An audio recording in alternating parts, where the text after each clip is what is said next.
My first impressions and kind of quick overview review of the PlayStation 5. I have the slim disc version with the actual dark, like the actual disc mod. I don't know what to call it. It's the disc attachment to it. I don't have any disc games to try out the disc part, but I've played other consoles before. It's interesting. So right off the bat, the PlayStation 5 has a beautiful interface. It has a nice controller. In fact, I actually bought the PS5 controller a while back as a replacement for my PS4 controller, despite the fact I didn't have a PS5 or PS4, but I used it for gaming on my phone. And so that was actually kind of funny. I actually went out of my way to get a PS5 controller because it was so good and had a lot of like nice features and the comfort of the grip. And now, mind you, I'm a bigger fan of Xbox, and I'm going to mention this in the video as well. I'm going to compare them, and I might actually make a video about comparing both consoles. But I actually prefer the Xbox controller. However, the PS5 controller is phenomenal. And one thing that pissed me off about the Xbox controller is that the impulse triggers that they've had ever since the Xbox One have never been utilized. The only games I think that ever messed with it was like first party games like Halo and State of Decay, and that was it. Now, I wish you could see the screen right now. I don't have the capture card set up, and really, I only really messed around with Horizon Zero Dawn and tried to get around to playing like Miles Morales, but just never got around to doing it. I'm probably just only going to play that on PC. There was a lot of weirdness when it came to jumping to PS5. I had traded my Xbox Series X for a Lenovo Legion Go, and actually, as of today, I'm probably going to trade the PS5 for a Steam Deck. You might flame me in the comments for the price ratio, but the price of the Steam Deck is going up. The PS5 is kind of minor.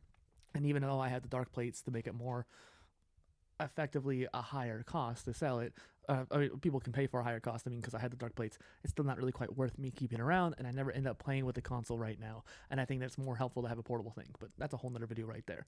The PS5 interface is something. I don't know how to really describe it.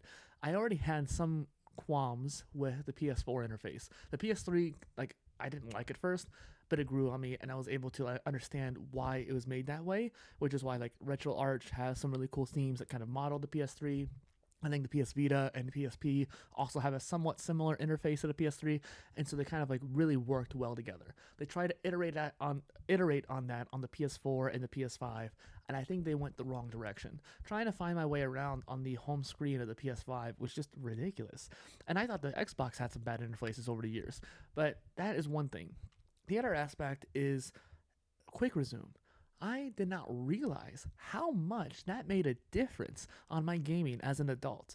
I play on my computer, I play on my phone, I play on the Retroid Pocket or the Legion Go because they're more convenient. And the computer I'm already on anyways, I just turn on TF2 and call it a day. I'm in my 30s now. I'm almost gonna be 31. When you're in your 30s and up, and probably even late 20s, you're gonna get busy. You're gonna have things that you need to do, so you need to quickly jump into a game. The fact that I have to start every game from scratch as soon as I turn on the console is pretty ridiculous now in 2026. And I didn't realize how much I utilized the quick resume in Xbox before. And so I had like State of Decay running constantly, and despite the fact that it actually is very unoptimized of a game, and that's an Xbox exclusive, Windows exclusive, it's one of those things where like if you had it running for too long, the quick resume for that game, it actually kind of caused some issues when it came to like going back to it. So every once in a while it would crash, but I never had to reset it because it crashed often enough.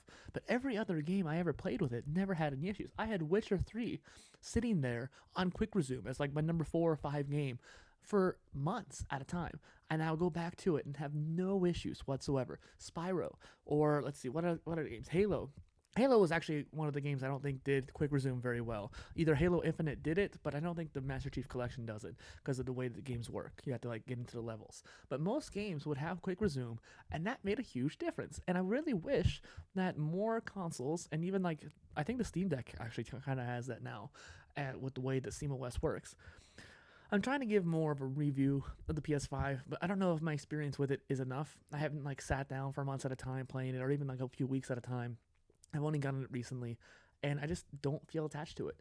I don't feel reason to play it, despite the fact there's games like Forbidden West, Miles Morales, Spider-Man 2, and even just like I never got around to Last of Us, but a lot of those exclusives that you could technically get on PC, it'd just be better to play it on a PlayStation, I feel like, especially with the haptics of the controller, and it's kind of hard to set up on the PC with the haptics.